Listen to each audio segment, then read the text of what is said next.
Después de las fiestas, que no tuvimos shiurim, vamos y terminamos ya nunca se termina en realidad de estudiar el Pirkei Avot, que lo estudiamos ya de dos formas distintas, llamémoslo así. Estuve en la búsqueda de qué tema podíamos abarcar en este curso, en este horario. Y después de buscar mucho, créanme que escuchar muchas opiniones, y un día investigando para otra cosa, vi un título que me pareció que era apropiado para nosotras también, el tema de cuáles son las bases o cómo se construye la base de la fe judía. ¿Qué significa cómo se construye? ¿Cuáles son las bases, las creencias básicas de nuestra fe, del Yadut? Que en realidad, bueno, uno dice, ya lo sé, sabemos en general, pero lo vamos a hacer de alguna manera con más profundidad en algunos temas. Vamos a ir conociendo cosas que quizás las sabemos más, muchas gracias, más superficialmente, y lo que vamos a hacer justamente es esto, el tratar de llegar como más a fondo en los temas. Hoy vamos a hacer una introducción. No vamos a tocar ningún tema en particular, sino les voy a contar de qué se trata, porque parecería como que es algo muy abstracto. Y en la realidad es un shiur que hay que construirlo, así como se construye la fe. ¿Por qué? Porque justamente porque justamente es eso lo que vamos a ir haciendo, es una construcción en la que vamos a ir poniendo los diferentes ladrillos que son cada uno de los temas que conforman la fe judía. Entonces, vamos a tratar, a través de esto, yo tengo acá escrito algo para explicarlo. Lo que vamos a hacer es algo que es realmente un lindo desafío a mi visión, que sería aislar los elementos centrales de cada tema. Vamos a tratar de ir separándolos y presentarlos con claridad, tanto para expertos como para principiantes, porque en nuestro shiur tenemos un abanico de participantes normalmente, gente que hace años que está participando de shiurim, gente que ya hace años que estudia Torah, gente que quizás recién ahora está empezando, o que es poco lo que conoce. Entonces, como tenemos una variedad de esa, digamos, así, es que me parece que va a estar bueno la manera de estudiar que va a poder aplicar para cada uno de los participantes. Vamos a tratar de que el material, que aunque es profundo, sea un poco, no sea pesado, que sea un poco más ligero y nos abra nuevas puertas al conocimiento. Por eso vamos a tratar de hacer el shiur también un poquito más dinámico. Quizás en algunos momentos no vamos a cerrar los micrófonos, sino que los vamos a tener abiertos para que podamos intercambiar ideas y podamos también hacer preguntas. ¿Les parece bien? Porque al no ser un tema específico como, bueno, un shiur que uno da, sino que esto trae muchas preguntas, esperemos poder responder, y bueno. Y tenemos que tener claro algo. Si es Torah lo que vamos a estudiar, si que en realidad es esto, debe tener una aplicación práctica. Entonces, no es solamente que vamos a estudiar las cuestiones metafísicas, las cuestiones más esotéricas, sino también la parte física aplicada a cada concepto de vida en nuestro mundo. Y vamos a tratar de hacer diferentes conexiones con otros temas que nosotras hemos conocido, que tenemos, que buscaremos, y espero que esto realmente enriquezca nuestro shiur, que lo haga apasionante, que lo haga llevadero, dinámico, y también, ¿por qué no?, divertido. Así que esta sería como una introducción a cómo va a ser la dinámica del shiur que vamos a empezar. Los temas que vamos a abarcar en el shiur son, por ejemplo, ¿qué es Dios? ¿Qué es Hashem? ¿Qué es la espiritualidad? ¿Qué es la divinidad? ¿Qué es la Torah? ¿Qué es una mitzvah? ¿Qué es la providencia divina? ¿Qué es la tefilá? ¿Qué es la emuná? ¿Qué es el bitajón? Emuná, la fe, bitajón, la seguridad, digamos.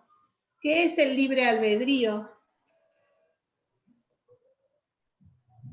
Estamos viendo que realmente son temas muy profundos y que requieren de un desarrollo y de también, ¿por qué no?, de una charla entre amigas, de preguntas, de historias que vamos a ir incluyendo. Y también la pregunta es, ¿qué es el judaísmo en general? Esa es una pregunta que en general podemos responderla con todas las cosas, con todos los temas que nombramos antes, porque todos los temas que nombramos tienen que ver con lo que es el judaísmo, que son las bases de la fe judía, ¿verdad? ¿De dónde viene el término judaísmo o judío? ¿Qué es la Torá? ¿Qué es un judío? En general tenemos un montón de temas para abarcar. Lo que me gustaría, además de los temas que les leí que van a ser parte de este curso, si alguna de ustedes tiene algún tema que esté relacionado con esto, con las bases del judaísmo y todo lo demás, que tenga ganas, ¿qué tal? Que tenga ganas de que se desarrolle en este espacio, por supuesto que tiene que ser, que tenga que ver con esto, con las bases de nuestra fe. Le pido por favor que lo sugiera, que lo mande a mi mail, a mi chat, a Beit Hana, poniendo en el chat de Beit Hana de qué se trata, quién es, o puede ser también, si quieren pueden poner el nombre, y si no prefieren, puede ser anónimo, lo pongan para el shiur de Miriam. Quisiera también que se desarrolle este tema. Así yo también puedo prepararlo y tenerlo en la lista de las cosas que vamos a ir desarrollando. ¿Querés servirte de algo? Y de a poquito nos iremos viendo también aquí personalmente. Hay 3 chicas que están acá sentadas y más ustedes que están allí. Si a ustedes les parece, a modo de introducción y no de profundizar, porque eso va a ser a partir de la clase que viene, podemos hacer un pequeño resumen de lo que es el judaísmo. ¿Sí? ¿Qué cree, mejor dicho, qué es lo que cree un yehudí? Básicamente, ¿qué creemos los yehudí? Cuando usted le dice, oye, ¿ustedes qué creen? El judío cree, por definición, que Dios es el único creador y animador del mundo. Porque lo que vamos a hacer a través de estas clases es también ir profundizando en los temas que tienen que ver con fe, mechando, poniendo también conceptos que están directamente traídos en la base de la filosofía jasídica, que es el Tanya. Entonces vamos a ir insertando también conceptos que tienen que ver con la filosofía y que nos amplían el conocimiento y el entendimiento de lo que se pueda a nuestra manera, si bien no podemos entender qué es Dios o entender a Dios porque es inalcanzable, nuestra misión y nuestro deber es tratar, por lo menos, de hacerlo. Entonces, nosotros como Yehudim creemos que Dios es el único creador y animador. Significa, no es que Dios creó el mundo y lo dejó, como dicen, a la buena de Dios, sino que constantemente lo tiene que ir animando. Animar significa, no que le dice, vamos mundo, vamos, no es eso, sino que le está dando vida constantemente, lo está creando constantemente. No fue solamente la creación hace 5.782 años, sino que constantemente y a partir de ese momento la energía divina le da, anima y le da vida al mundo. No tiene ayudantes, nosotros creemos que no tiene, Dios no necesita ni tiene ayudantes, no tiene hijos, digamos en el sentido, y no tiene tampoco rivales. No hay alguien que dice, soy el rival de Dios. Dios, creemos también que no está en todos lados y no tiene ningún tipo de forma. No tiene tampoco si es varón o mujer, no. En nuestra fe es una fuerza invisible detrás de todo lo que sucede y sabe todo, pasado, presente y futuro. Hola. Hola. Como no tenemos apagados los micrófonos. Es el costo de no tener apagados los micrófonos.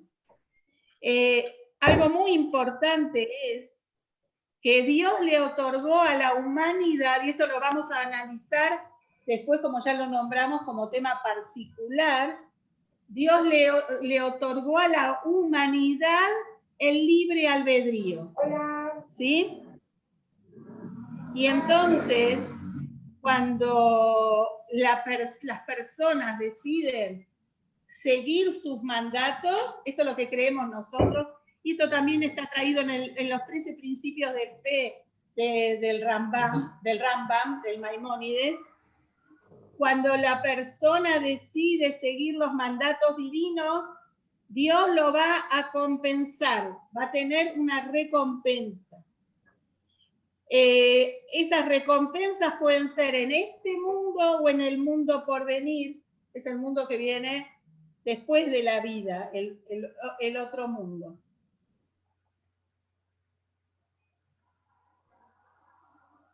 Así como cada persona individualmente tiene que tratar de mejorar y perfeccionarse a través de seguir los mandatos divinos, los caminos que Dios nos muestra, también el mundo en su totalidad va hacia una perfección, debe ir hacia una perfección, debe ir hacia encaminarse a una paz, a la bondad, a una plenitud que es realmente el ideal por el cual Hashem creó el mundo.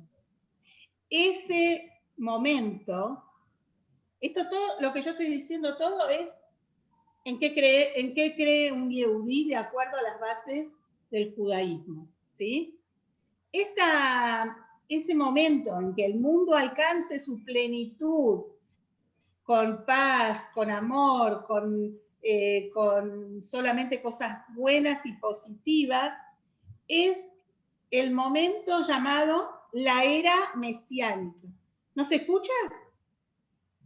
Ah. Perfecto, la era mesiánica. Perfecto. La era mesiánica.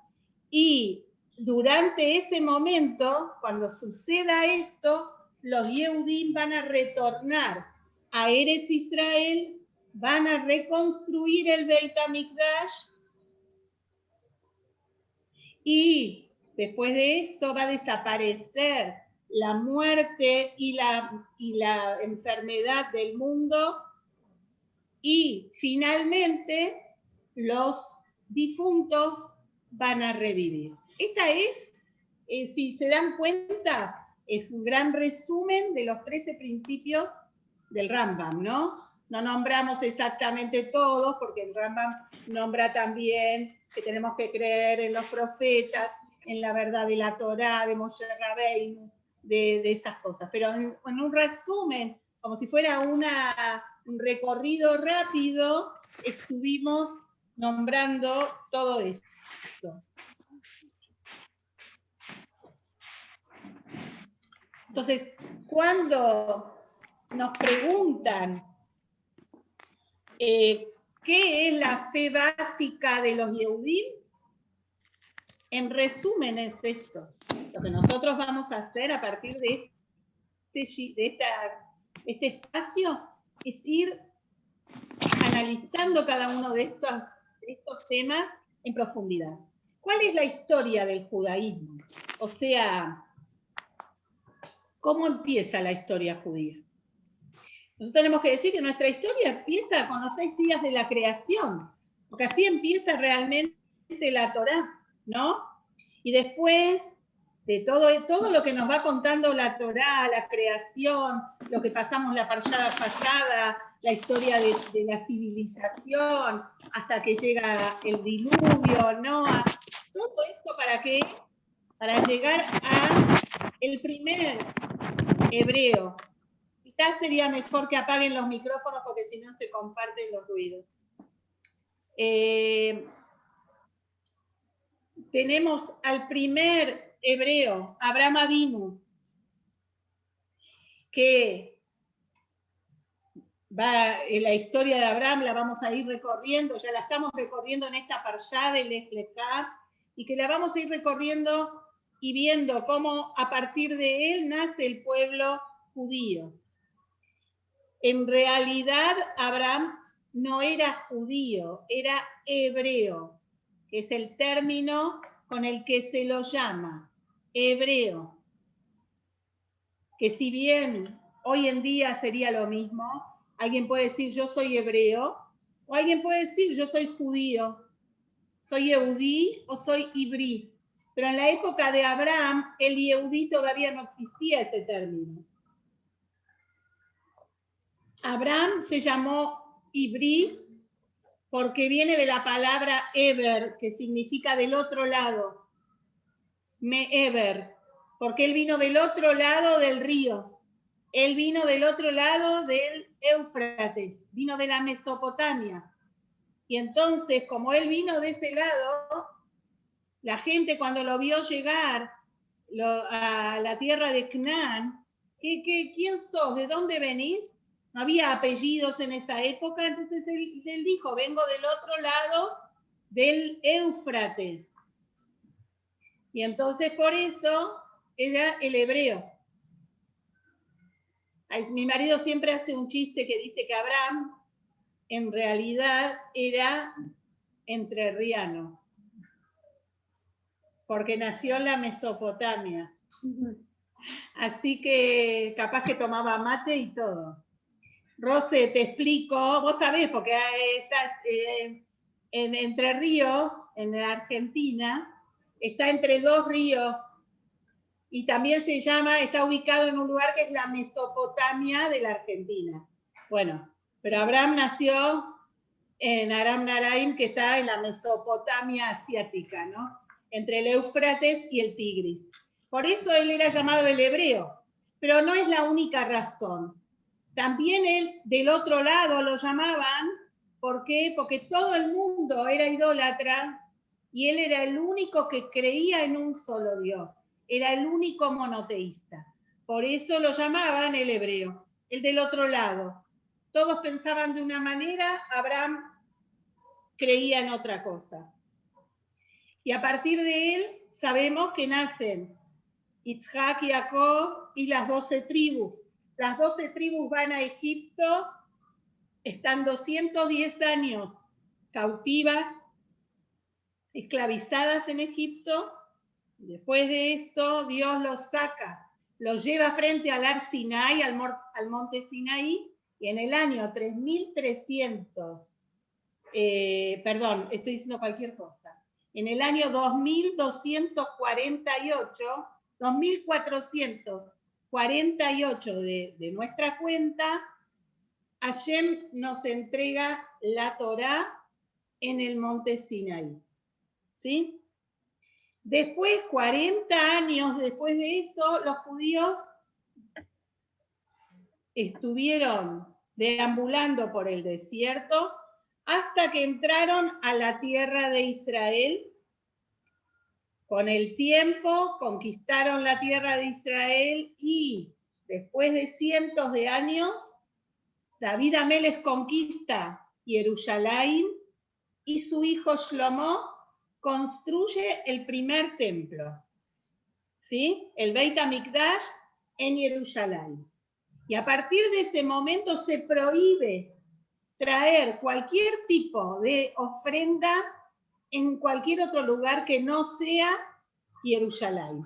Antes del Beit HaMikdash había algunas ofrendas que, si bien estaba el santuario, primero estuvo en el Gilgal, después estuvo en Shiloh o al revés, pero en el momento había algunas ofrendas que se podían hacer cada uno particular en su altar, en su casa. Pero a partir del Beit HaMikdash se prohibió totalmente hacer ningún tipo de ofrendas fuera del Beit HaMikdash.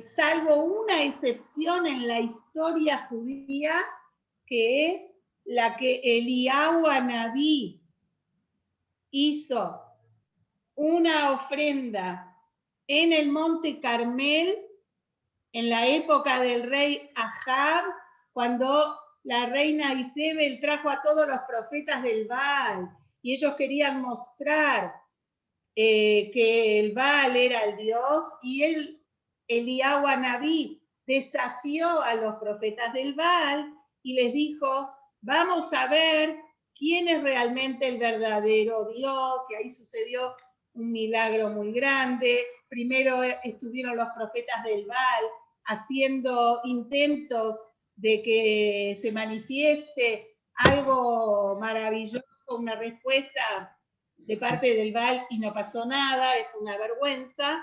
Y después, excepcionalmente y por única vez en la historia, aunque el Beit HaMikdash estaba en pie en Jerusalén, Eliyahu Anabí hizo una ofrenda a Dios en el monte Carmel, y Dios envió un fuego divino que consumió esa ofrenda como si hubiera sido en el Beit HaMikdash, y los judíos, todos los judíos que estaban ahí presentes, reconocieron de corazón, a pesar que eran idólatras en esa instancia, todos al unísono gritaron lo que nosotros gritamos 7 veces en el Yom Kippur. Cuando termina Yom Kippur, todos gritaron Hashem Ua Elohim. Dios es, Hashem es el Dios, es el único y el verdadero. Entonces, esto es excepcionalmente, porque solo en el Beit HaMikdash, y a partir de eso, si bien después vinieron diferentes enemigos que tuvimos, vinieron los babilonios, destruyeron el primer templo, después volvimos y lo reconstruimos. Estuvo en pie 400 y pico de años y se volvió a destruir en manos de los romanos, y en ese Galut todavía estamos. Nuestro Galut se llama Galut Roma, así. Es el último de los 4 Galuyot. Y lamentablemente por ahora el más largo, esperemos que ya se termine hoy. Entonces, pero a partir de ese momento está prohibido hacer ofrendas, no hay Beit HaMikdash.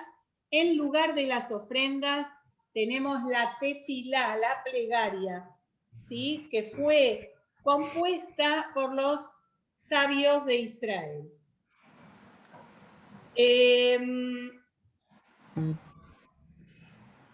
Momentito, que esto ya lo dijimos. La base del judaísmo son los textos sagrados que tenemos, que es justamente la Torá. ¿Qué es la Torá? Tenemos así, los 5 libros de Moshe, los Hamishá Humshei Torá, ¿sí? Que es como Dios se comunicó con nosotros en el Har Sinai y que después le comunicó a Moshe Rabbeinu. Y después tenemos otros 19 libros sagrados que componen toda la Biblia, o nosotros lo llamamos el Tanaj, que significa, es el acróstico de Torá, Nevi'im y Ketuvim, que sería la Torá, los profetas y las escrituras.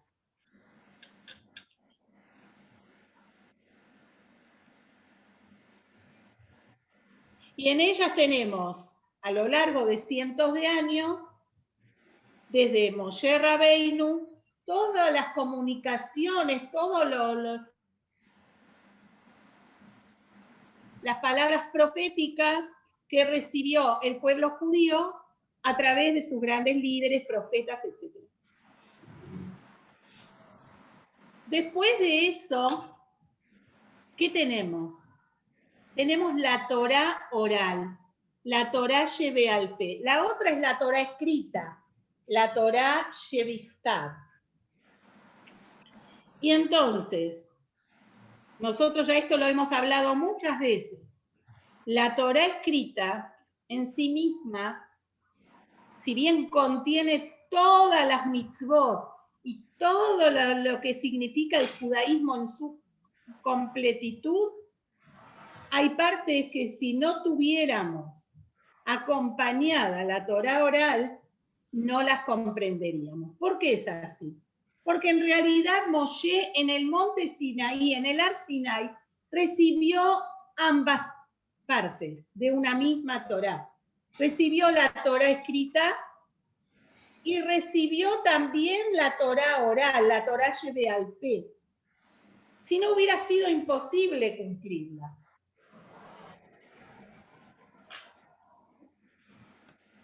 ¿Qué es la Torá oral? La Torá oral son todo tipo de detalles, explicaciones y de las mitzvot de la Torá, de Dios, y que fueron preservadas oralmente. O sea, la Torá oral estaba prohibido escribirla. La manera de su transmisión era oral, Shebealpe. Tenía que ser Bealpe. Y así sucedió durante cientos de años, desde Moshe Rabbeinu, y nosotros ya lo estudiamos ampliamente a esto en el primer capítulo del Pirkei Avot, en la primera Mishnah, justamente nos dice cómo es el orden de cómo fue entregada a maestro, a alumno, primero de Hashem a Moshe Rabbeinu, y de maestro a alumno, generación tras generación. Nosotros tenemos todo registrado. No hay ningún, ¿cómo se dice? Bache. No hay ningún tipo de abismo que decimos, ¡ay! ¿Y esto quién lo enseñó? ¡Ay! ¿Y cómo llegó esto? No, está todo registrado. Totalmente, no solo registrado, sino certificado con años, con nombres. ¿Quién fue el maestro de quién? ¿Y cómo fue que fue transmitida la Torá oral de generación en generación?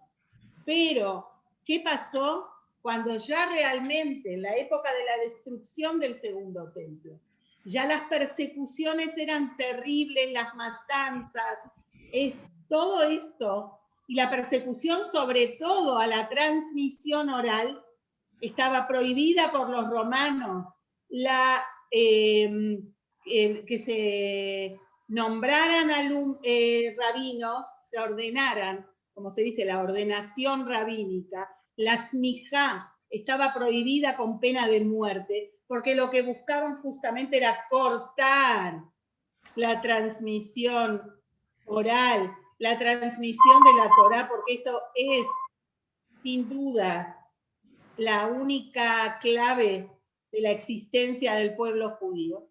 Entonces, en ese momento, uno de los grandes Tanaim, que son los que escribieron la Mishnah, decidió compilarla y llevarla a la escritura. Él fue quien cerró la Mishnah y se llamó Rabbi Yehuda Anasí. Para muchos, por ejemplo, cuando la Mishnah lo nombra, ni siquiera dice su nombre, le dicen Revi o Rabbi. Él es, cuando uno dice Rabbi o Revi, ya sabe que se está hablando de Rabbi Yehuda Anasí. Rabbi Yehuda Anasí se tomó sobre sí mismo un trabajo que no solo que es colosal, sino que tenía una responsabilidad muy grande. Por supuesto que no fue una decisión única, unipersonal, sino que después de mucho debatirse y de inspiración divina, se entendió que llegó el momento de llevar a la escritura la tradición oral, porque si no se iba a perder alguna ley que de hecho pasó, tuvo leyes, detalles de leyes que se estaban perdiendo por el olvido, por las matanzas, por las persecuciones terribles. Y entonces era necesario llevarlo a la escritura, y es lo que tenemos hoy en día. Nosotros lo conocemos como la Mishnah, después vino el Talmud, y después vino el Shulchan Aruch, y tenemos toda lo que es la derivación. Hasta el día de hoy se sigue desarrollando esa Torá oral, que en realidad no es nada más ni nada menos que una explicación y ampliación de la Torá que recibió Moshe en el monte Sinaí. Por eso, muchas veces, cuando alguien de pronto está estudiando Torá y encuentra una nueva explicación a algo, una nueva orientación, por supuesto que la tiene que demostrar que es aceptable de acuerdo a los alineamientos y diferentes maneras de estudiar la Torá. Cuando esto nuevo aparece, uno dice, ¿pero cómo? ¿De dónde salió? Si esto si es nuevo.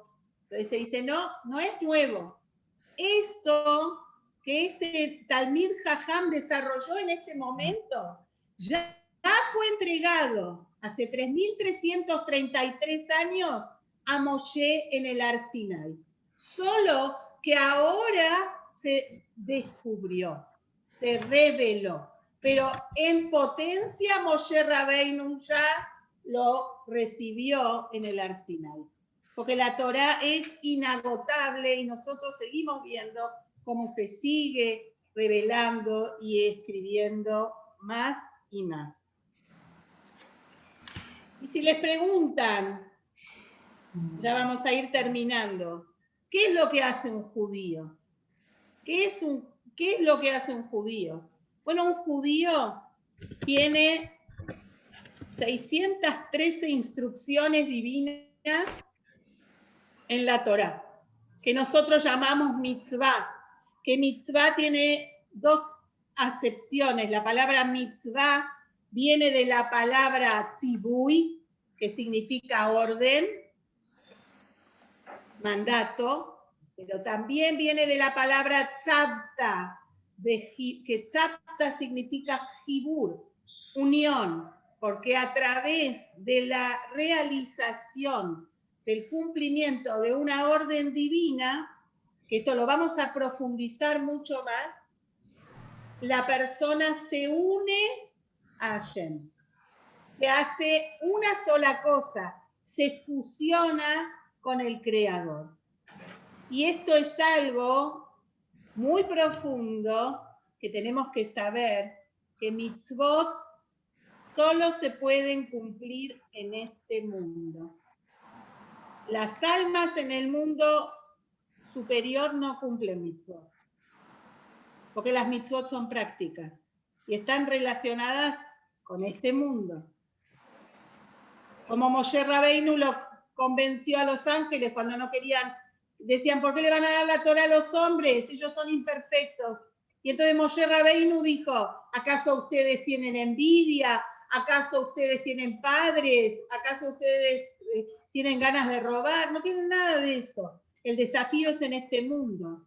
Tenemos que saber que solo en este mundo es que tenemos la oportunidad de cumplir mitzvot. Entonces hay que aprovecharlas. Ya muchas veces lo comentamos. Explican los sabios del Hasidut, los maestros hasídicos, que hay almas que esperan 500 años haciendo fila para poder bajar a este mundo físico y cumplir una mitzvah práctica. Así que nosotros parece que ya la cola la pasamos, Baruch Hashem, estamos acá, entonces es muy importante aprovechar la oportunidad, porque cada mitzvah que cumplimos tenemos que saber que solo aquí, ahora que podemos hacerlo. Como también dijo el rebe anterior, dijo que los judíos se aferren y traten de dar el autosacrificarse, tener mesirut nefesh por el judaísmo, entregarse por el judaísmo. ¿Por qué? Porque va a llegar un momento, muy pronto, con el Mashiach, donde ya no va a haber que hacer ningún esfuerzo, ni ningún autosacrificio, ni entregarse a nada, porque todo va a ser natural. Y entonces, ahí vamos a decir, ay, qué lástima que no aprovechamos la oportunidad. Entonces, bueno, que no nos agarre lástima, que aprovechemos realmente la oportunidad, que aprovechemos la suerte, el mérito, como decimos todas las mañanas, Ashreinu Matov Helkeinu, dichosos somos, qué hermosa, qué buena que es nuestra suerte, que tenemos el Yahadut, tenemos la Torá y que podemos llevar a cabo los mandatos que en ella están. Así que esto es a modo de introducción. Si Dios quiere, el martes que viene vamos a ya directamente ir tema por tema. Vamos a empezar con temas profundos y las espero a todas, a las que quieran estar aquí y a las que quedan en casa. Nos vemos todas. Un beso grande. Chau, Rose. Lindo verte ahí en Israel. A todas verlas, cada una en su lugar. Bye.